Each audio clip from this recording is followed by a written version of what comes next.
Welcome to Discipleship for the Present, where we take ancient truth and bring it into clear, modern understanding. This episode uses AI-generated narration based on human-researched and written material. Thank you for having me. I'm really looking forward to this one. Yeah, today we are opening a historical document that is, well, it's as brilliant as it is absolutely terrifying. Oh, completely terrifying. Right. We are looking at Book the Second, sections 1 and 2 of the Sayings of the Holy Desert Fathers. And our mission in this deep dive is to evaluate the intense, just extreme lives of these ancient monks against the ultimate standard of Jesus Christ. Which is a heavy task for this deep dive. It really is. We want to see where they perfectly mirrored his instructions for discipleship and, where they might have drifted a bit. And that is a remarkably difficult task, honestly. When we evaluate our own spiritual lives or even historical figures, we crave certainty. We really do. Oh, yeah. We want the easy answer. Exactly. We want a spiritual X-ray machine. Like, you break a bone, the X-ray shows a clear, jagged white line, and the doctor says, there's the problem. Yeah. It's binary, right? It's measurable, and it's comforting. Right. But when you step into the world of ancient spiritual formation, into the minds of men and women living in the Egyptian desert over 1,500 years ago, that X-ray machine just shatters. It really does. Yeah. It's completely useless. You are suddenly looking at a landscape of the human heart that is incredibly murky. It is the absolute definition of diagnostic muddy waters. Yeah, that's a good way to put it. You have people out there starving themselves, living in caves, weeping constantly. And as a modern believer, you have to ask, is this profound holiness or is this like profound psychological damage? Which is exactly why we need a baseline for you, the listener, as we act as your mentors today. As we walk through this material together, our baseline isn't just our modern comfort level. Thank goodness, because we are way too comfortable. Right, exactly. Our baseline is the core instructions Jesus laid out. Things like repentance and faith, self-denial and cross-bearing, total devotion to God's kingdom. Humility and service. Yes, humility, the law of love, secret obedience, forgiveness, and fruitfulness. We essentially have to hold the desert up to the Sermon on the Mount. And to even begin doing that, I think we have to talk about the physical and cultural reality they were living in. If we are looking at the 4th century, places like Crete or the wilderness outside Alexandria, these people were literally fleeing society. Running from it. Yeah, they were leaving incredibly vibrant, bustling, cosmopolitan cities to seek what the text calls strict self-denial and silent contemplation. It's so vital to understand what they were fleeing from, too. Yeah. Christianity had recently shifted from being this persecuted, underground, bloody religion to becoming the official, legal, and increasingly comfortable religion of the Roman Empire. Which changes everything. It changes everything. The Desert Fathers looked at this new, comfortable church and essentially said, we are losing the cross. They viewed the city as just full of vain distractions that dulled the spiritual senses. And it's so easy for us, reading these ancient texts today, to picture these monks as unfeeling statues, like they just drifted out into the sand, sat on a pillar, and glowed with peaceful holiness. Totally detached from human reality. Exactly. But when you actually read the sayings, the human element is staggering. These were men and women fiercely, and sometimes violently, battling deeply human passions. It's a war zone in their minds. The text is just saturated with their wars against pride, lust, anger, and the love of money. They didn't view the desert as a retreat center. They viewed it as a wrestling ring. Yeah. They were stepping into the arena not against lions anymore, but against their own shadow selves. The best modern equivalent I can think of, just to bring it home, is a sensory deprivation tank. Oh, that's a great analogy. You know those saltwater float tanks where it's pitch black, perfectly silent, and the water matches your body temperature? If you go into one of those, your brain starts making its own noise to fill the void. Because there's nothing else to distract it. Right. Your heartbeat suddenly sounds like a bass drum. Old memories flash up. By removing the noise of society, the gossip of the Alexandrian marketplace, the political arguments, the daily hustle, the monks weren't escaping the fight. They were actively starting it. Exactly. They were turning up the volume on their own internal struggles so they couldn't ignore them anymore. They forced a confrontation.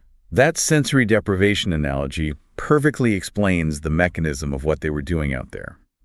In the text, one of the old men is asked why they abstained from normal, seemingly harmless things, like drinking wine or living in a comfortable house. Things that aren't inherently sinful. Right. And he says something incredibly revealing. He says, now we abstain from certain things, not because the things themselves are bad, but because the passions are mighty, and when they have waxed strong, they kill us. When they have waxed strong, they kill us. That is such a visceral understanding of human psychology. It really is an understanding of how desire metastasizes.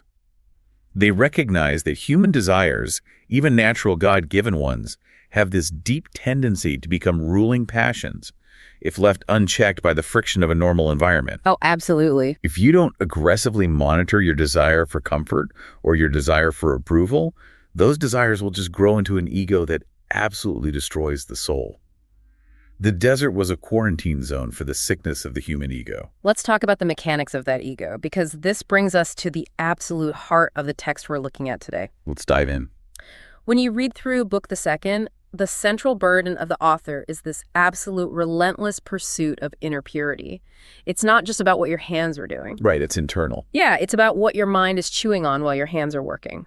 The author is trying to form a reader who is completely detached from worldly approval. Because if your obedience to God is fueled by the applause of your community, you aren't actually serving God. Oof, yeah. You're serving your own reflection. The Desert Fathers were obsessed with the internal cognitive environment. There is a story that illustrates this so beautifully in the text. There's an old monk who is described as a seer of visions. Okay. He's sitting around with the other fathers, and they are discussing spiritual excellence. As they talk, he literally sees angels flying around over their heads. Amazing. But then the conversation shifts. They change the subject to something else, presumably daily business, maybe some light gossip about other monks, and immediately the angels depart, and he sees pigs rolling around and wallowing in the mire right in the middle of them. Wow. Yeah. And then when they finally go back to talking about God, the angels return. It's a brilliant, vivid image of cognitive focus. The text is arguing that what occupies the mind dictates the spiritual reality of the room. We often think of our thoughts as, harmless, invisible things. Just private musings. Right. But the Desert Fathers believed your thoughts are the architecture of your spiritual environment. Mm-hmm. You are building either a temple or a pigsty with your attention. I see the profound truth in that. I really do. But honestly, as a modern reader, I struggle with this whole premise sometimes. How so? If I look at this from the outside, these guys are running off to the desert, obsessing over their own thoughts, aggressively avoiding people so they don't get polluted by bad conversations. Isn't this just spiritual selfishness? That's the big question. Right. Are they so hyper-focused on their own personal purity that they've essentially abandoned a world that desperately needs the hands and feet of Jesus? It's a very fair critique. If Jesus commanded the law of love, loving your neighbor, how is abandoning your neighbor to go sit in a cave and act of love? It's a tension that any honest reader has to wrestle with. Oh, yeah.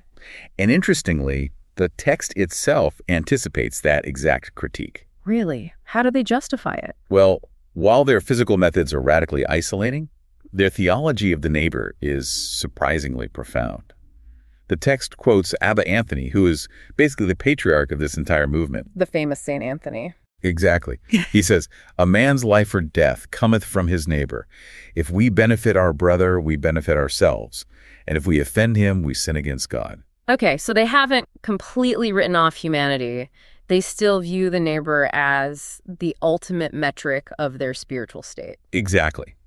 The underlying philosophy here is that you cannot truly love your neighbor if you are secretly using them to feed your own pride. Oh, that's good. If you are interacting with people, but you are constantly judging them to make yourself feel spiritually superior, or if you are using their need to make yourself feel like a savior, you aren't loving them. You're just validating yourself. Right, you are consuming them. The Desert Fathers believe you had to go into isolation to starve and kill the ego first, so that when you finally did interact with a brother, you wouldn't devour him.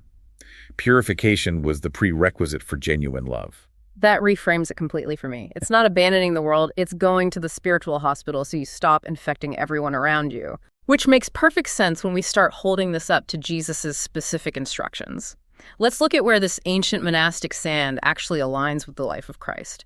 Because some of the most breathtaking moments in this text are actually about the people who aren't in the desert at all. Yes, we see this most clearly when we look at Jesus' command regarding secret obedience. In the Sermon on the Mount, Jesus is explicitly clear. About not showing off. Right. When you give to the needy, do not announce it with trumpets. When you pray, go into your room and shut the door. When you fast, put oil on your head and wash your face so it isn't obvious to anyone. She'll look gloomy. Exactly.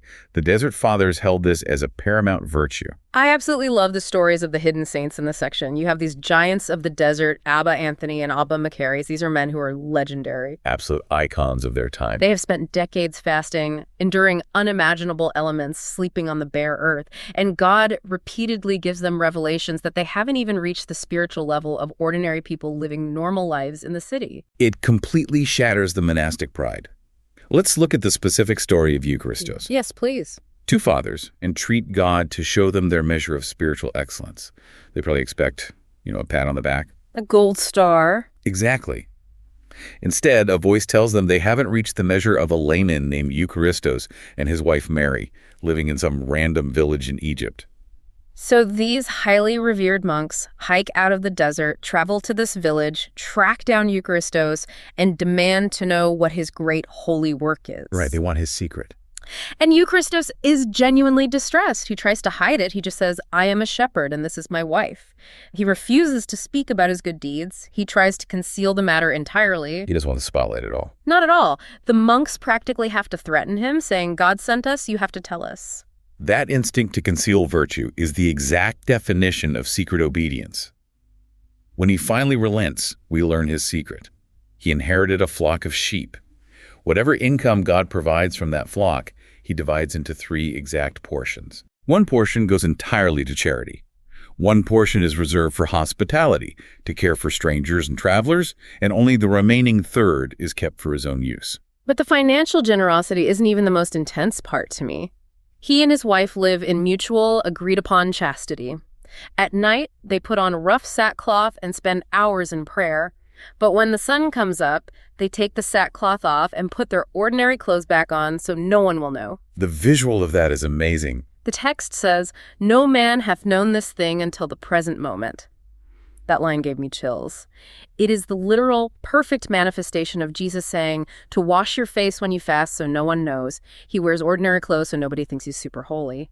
What Eucharistos understands and what the Desert Fathers learn from him is the corrosive nature of human applause. It just rests everything. It does. The moment you broadcast your virtue, you receive your reward in full from the audience. The spiritual transaction is complete. The act of hiding the virtue preserves its purity.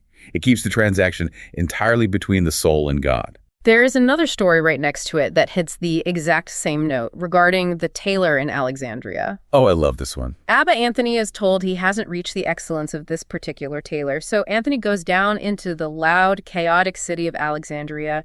He finds the tailor, who is deeply disturbed to see this famous holy man in his shop. Right, he's probably thinking, what did I do wrong? Exactly. Anthony demands to know how he lives. And the tailor's response is, I do not myself know that I do any good. We have to pause on that phrase, I do not myself know that I do any good. That is the essence of true humility. It is not performative. He's not doing the false humility thing? No, he isn't fishing for a compliment. He genuinely, deeply does not perceive his own righteousness. And his practice is simply this.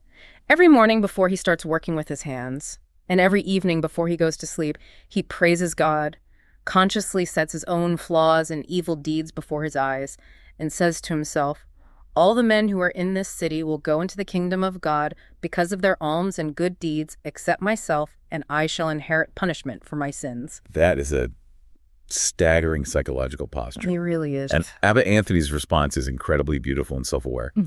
Anthony tells the tailor that he works in gold, cleanly, and in peace.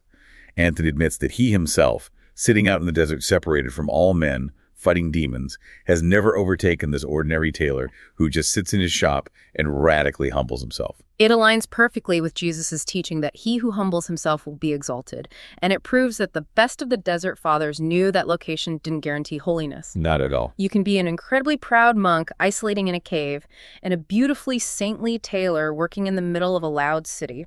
Which flows directly into how they viewed Jesus' instructions regarding the law of love and forgiveness. Specifically, the command to judge no one.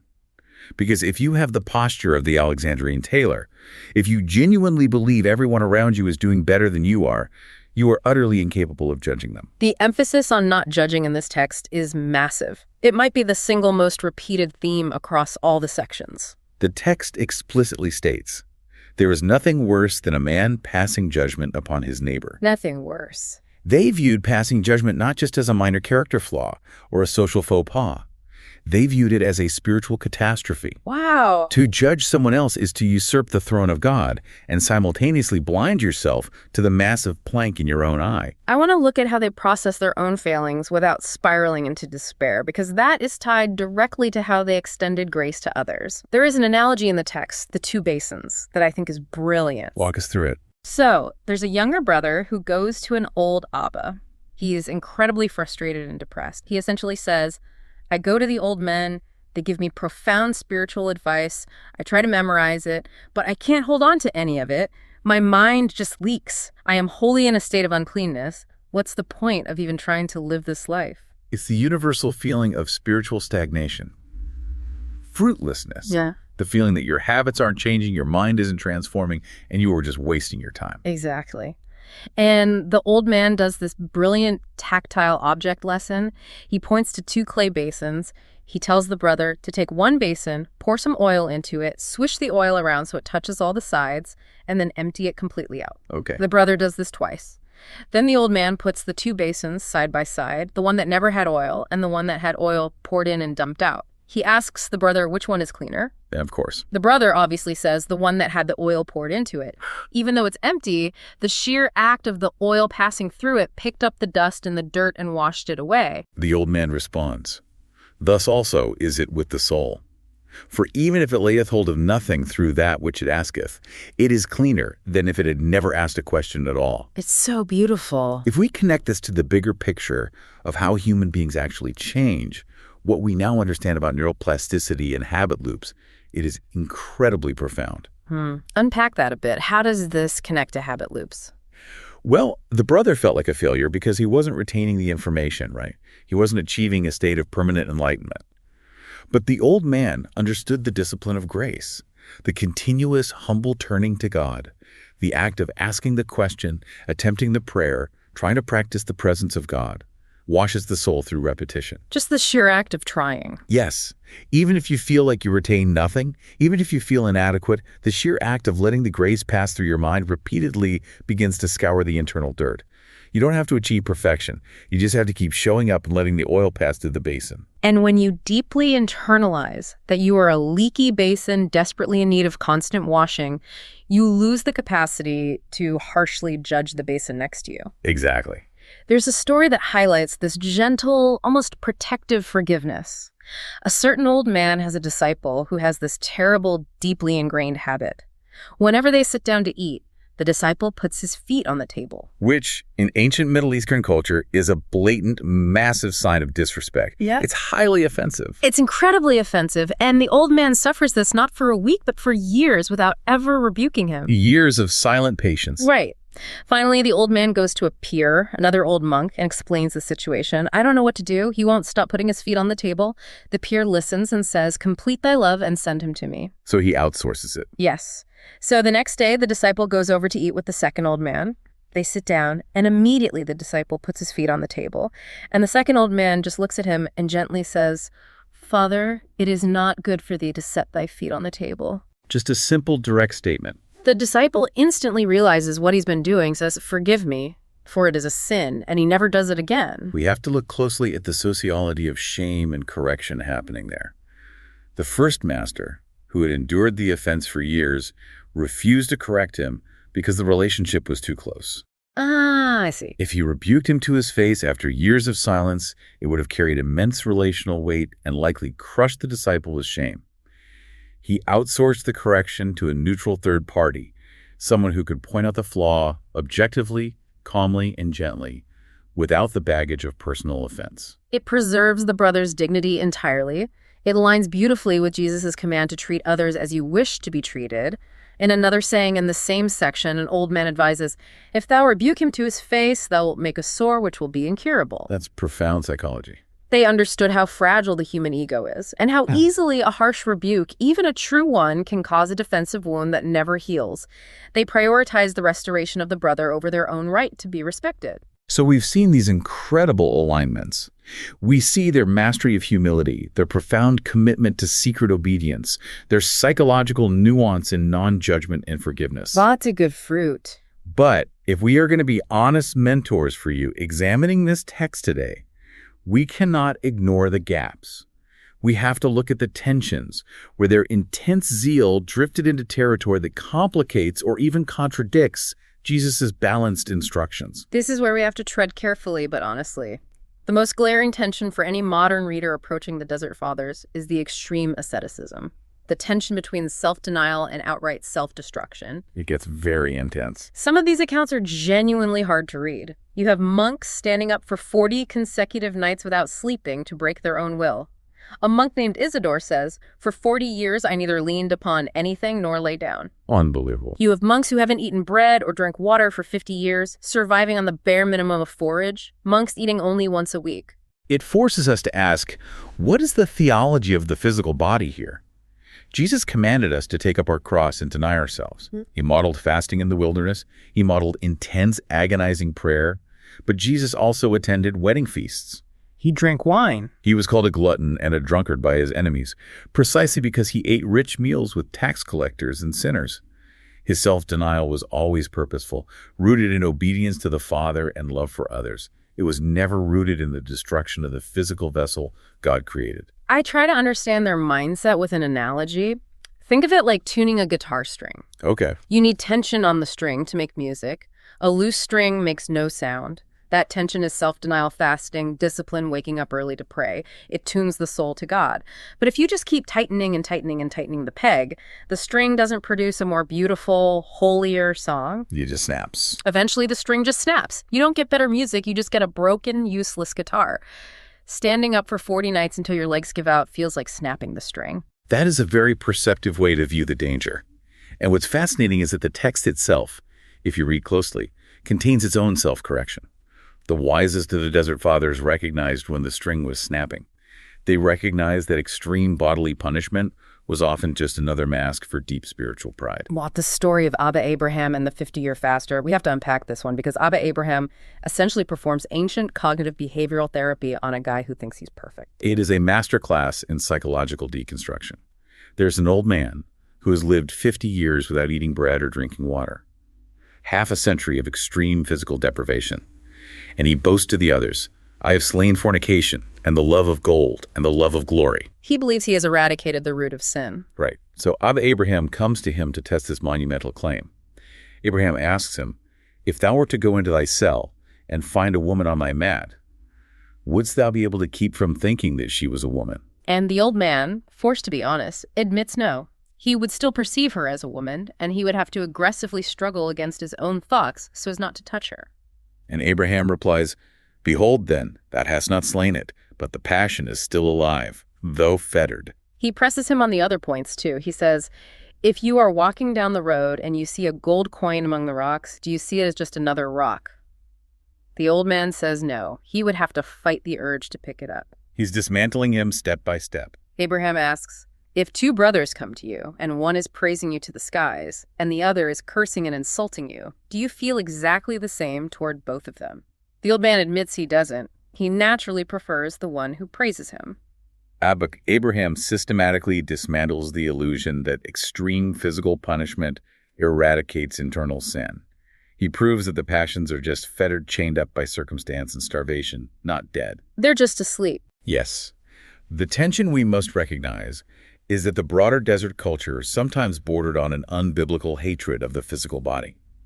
Some monks drifted from Jesus' call to holy self-denial into a philosophy that viewed the body itself as the enemy. Abba Abraham is reminding them that you can starve the body to the point of death, but the ego will just feed on the pride of the starvation. Which leads right into the second major tension, and this one is genuinely painful to read.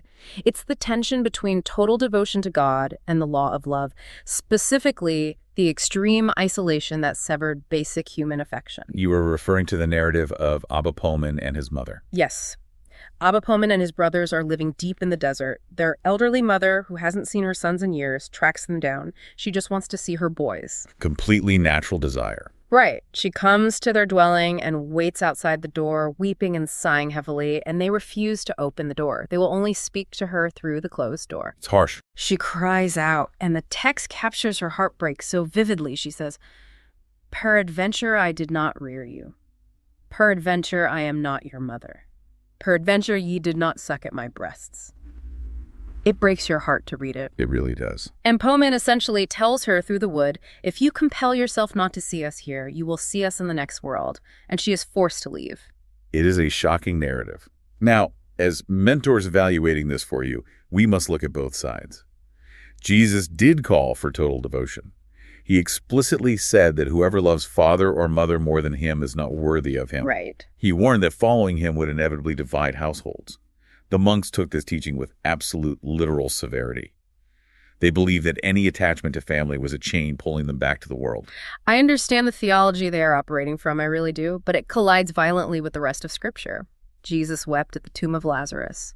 He felt deep human sorrow. Even more pointedly from the cross, in his dying agony, Jesus made sure his mother Mary was cared for by John. That's a crucial point. He honored the human bond of a mother and son while saving the world.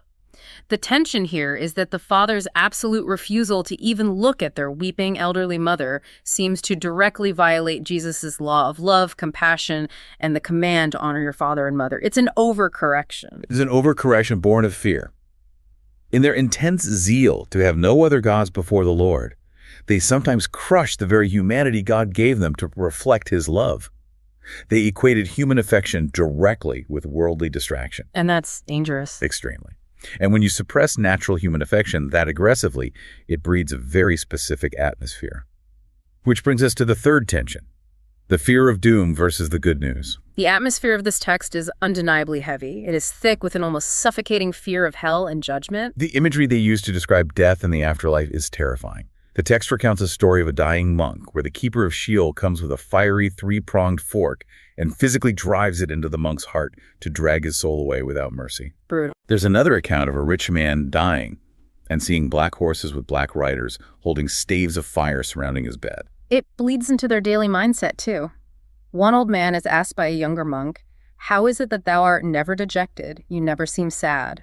And the old man's answer is, "Because each day I hope to die." Wow. Another monk is asked why he's afraid when he walks in the dark, and his answer is, "Because thou art still alive." Where is the joy in that? Where is the good news of the gospel? Yes, Jesus taught repentance. He warned of hell more than anyone else in Scripture. But he also brought peace, immense joy, and the assurance of the Father's unrelenting love. This is where we clearly see the theological and cultural limitations of their environment. They lived in an era deeply traumatized by recent persecutions, deeply influenced by a growing legalism, and constantly facing the threat of moral compromise. They were on high alert. Yes. They hyper-focused on the terror of God's judgment to keep themselves vigilant. It was a motivational tool. But in doing so, they frequently obscured the grace of God. They missed the grace. If you read these sayings in isolation, you might completely miss the reality of Romans 8. There is therefore now no condemnation for those who are in Christ Jesus. They lived as if the condemnation was always just one misstep away. So as modern readers looking at this complex, murky X-ray we talked about at the beginning, how do we sift this sand? We have these beautiful blooms of radical humility and non-judgment right alongside these blinding sands of extreme self-destruction and fear. How do we exercise wisdom with discernment here? The primary skill for the modern disciple reading ancient texts is separating culture from Christ. The monks operated under a specific 4th century cultural assumption that the physical world was inherently dangerous, and that completely fleeing human society was the only valid way to achieve purity. Right. As a listener today, you must discern the difference between their goal and their method. Their goal, absolute focus on Christ, eradication of the selfish ego, purity of heart, is eternally valuable. But their method, absolute physical isolation and extreme bodily deprivation, was shaped by their specific ancient context and their limitations. One of the biggest dangers when reading about a guy standing up for 40 nights is falling into the trap of works versus grace. I naturally ask, is he trying to earn his salvation? Is he trying to buy a higher tier of heaven with his own physical pain? Because if he is, that fundamentally violates the gospel. It would. But again, the deepest wisdom in the text provides its own balance. When they were at their best, they understood grace perfectly. Listen to this quote from one of the old men advising a brother.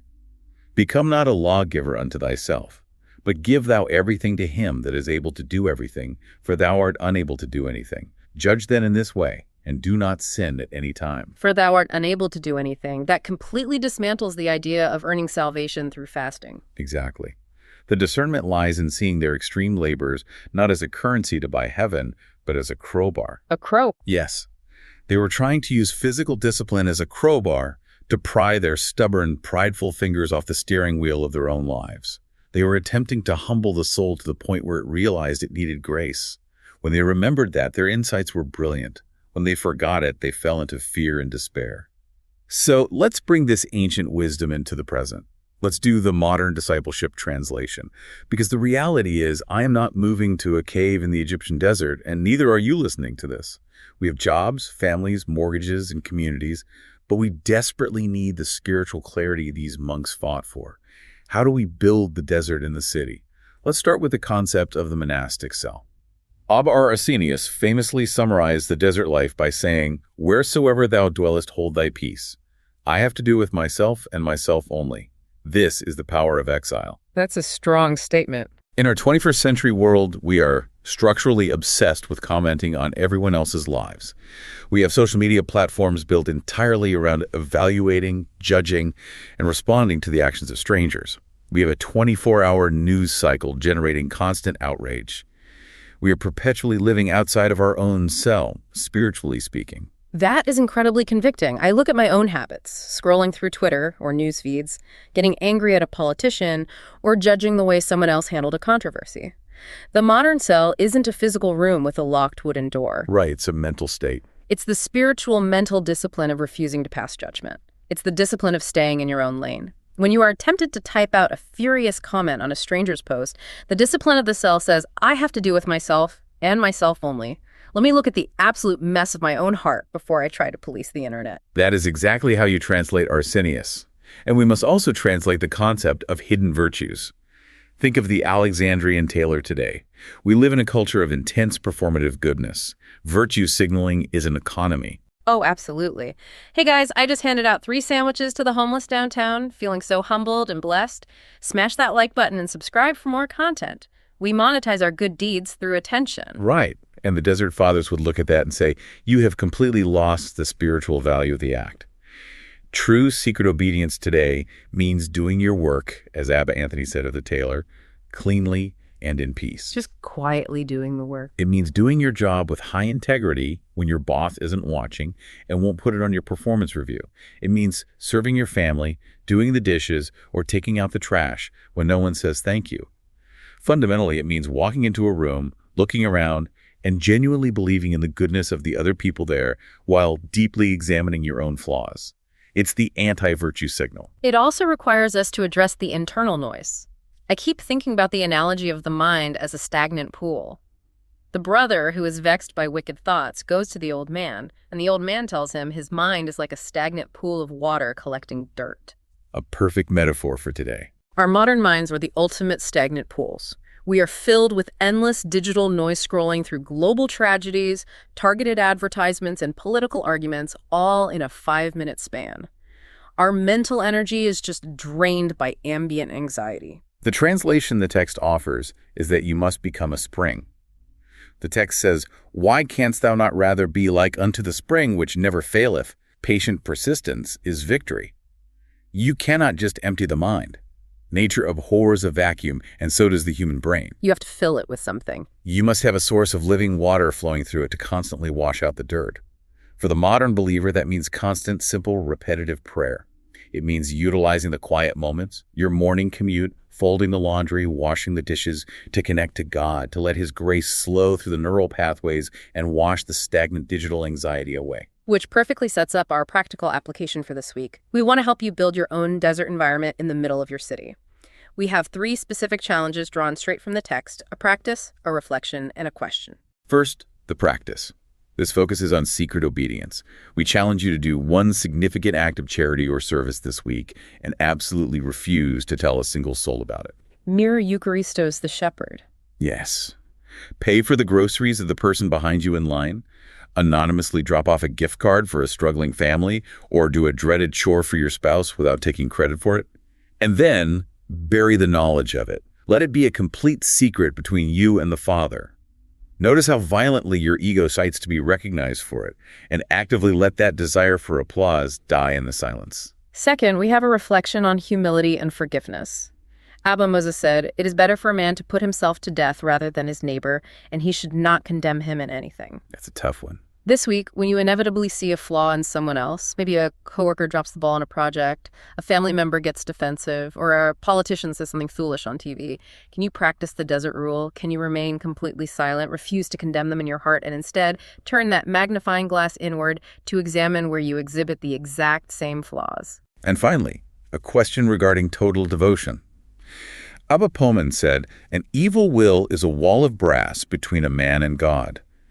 Think about your own internal landscape right now. What is your wall of brass? What's blocking you? What stubborn desire, what hidden habit, what demand for control, or what lingering resentment are you currently refusing to tear down? Where are you secretly saying to God, "You can have everything else in my life, but you cannot have this"?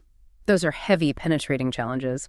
And as we wrap up our evaluation of this intense, remarkable text, we want to leave you with one final provocative thought straight from the sands of Egypt. In the text, a voice shows an old man a vision of a temple. Outside the temple door, there were two men riding horses. Each man is carrying a massive piece of wood, but they are carrying the wood horizontally, sideways across their saddles. Okay.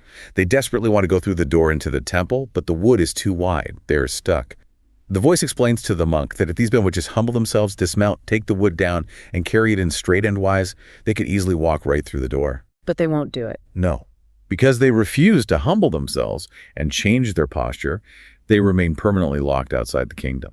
The text explains the vision by saying, "Now these are the men who bear the yoke of righteousness with boasting, and they will not humble themselves to make themselves straight and go in the humble way of Christ." So the question for you to deeply mull over today is this. Are you trying to carry the wide, cumbersome yoke of your own boasting, your own pride, or your own need to be right through the narrow door of Christ? What would it look like for you to dismount your high horse, turn that wood sideways, and walk through in absolute humility today? That's the heart of this section. This is discipleship for the present, where understanding leads to clarity, and clarity shapes how we see and live. We'll see you in the next episode.